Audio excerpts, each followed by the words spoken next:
Good afternoon and welcome to McNulty's Book Corral. I'm your host, Thomas McNulty, and today's episode is about banned books. Banned books is something I'm obviously opposed to, and banned books happen because there are usually special interest groups, religious or political groups that don't like the content of certain works of fiction. I want to be clear that today we're talking about works of fiction and not nonfiction. Legal battles relating to works of nonfiction and so forth are a separate issue. We're talking about works of fiction that have been published, that have been banned because people find, or groups find, the content unacceptable to their way of thinking, and because they don't agree with the content, they feel that they have the right to stop you from reading. Let me make it clear that I'm opposed to that type of fascist thinking. You have the right to read whatever you wish in a free society.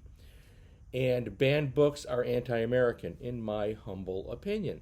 So today we're going to look at some banned books, and I would like to encourage you to look at the American Library Association's website, where they have a list of banned books, and they have detailed explanations on the groups that banned them, why they were banned, and what the controversies are, or what the controversies are perceived to be.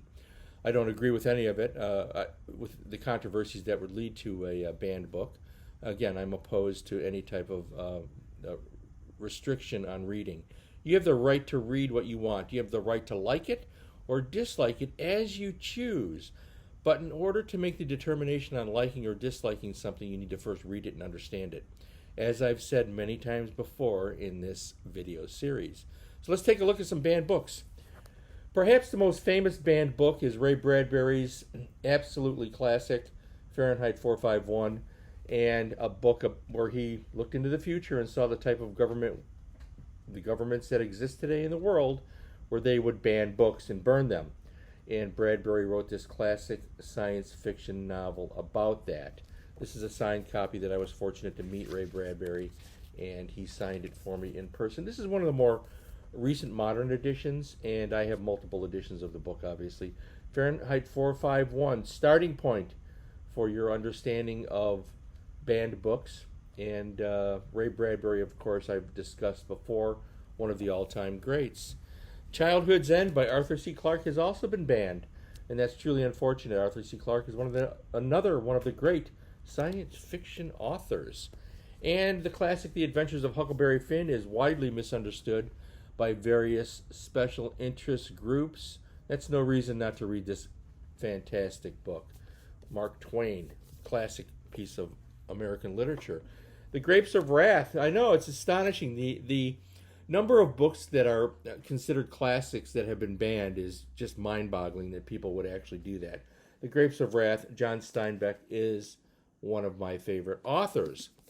All right, of more recent vintage, The Shining by Stephen King. Stephen King has multiple books, as do I think all of these authors, that have been banned. Right?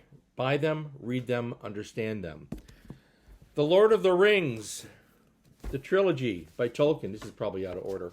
These are the original 1970s editions that I read. Has been banned by various dysfunctional groups. And I am totally opposed to the banning of literature. These are classics of fantasy. The Lord of the Rings by J.R.R. Tolkien. Come on. This is great material, highly inspiring material to read. A lot of analogies here relating to the rise of fascism. The Call of the Wild by Jack London. Now, this is one of those editions that you used to find at Barnes & Noble. I don't have a bookstore where I live anymore. Barnes & Noble closed down. They used to put out these great compilations, which includes The Call of the Wild. Jack London has been banned. And that's truly shocking.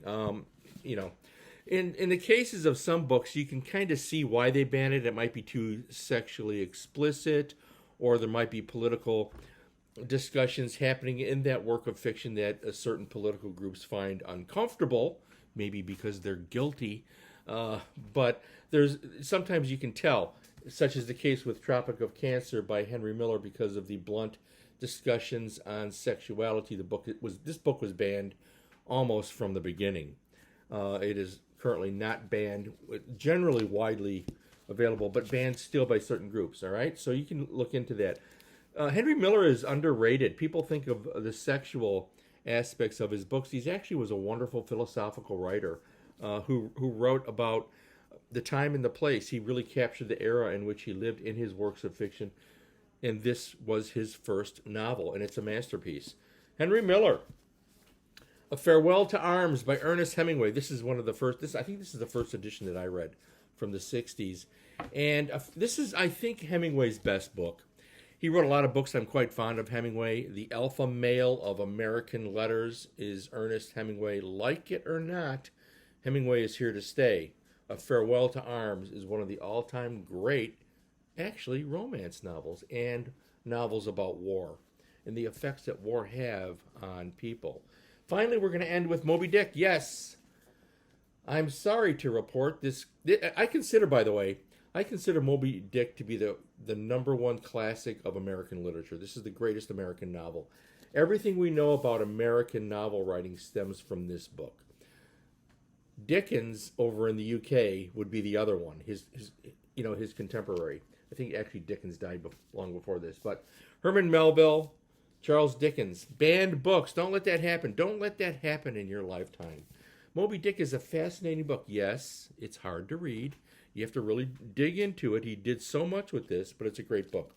I own multiple copies. All right, so there we have a brief overview of banned books. Remember, you have the right to read whatever you wish. Make up your own mind.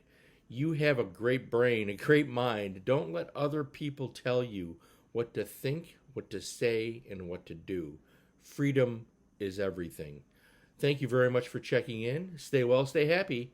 Feed your brain. Read a banned book.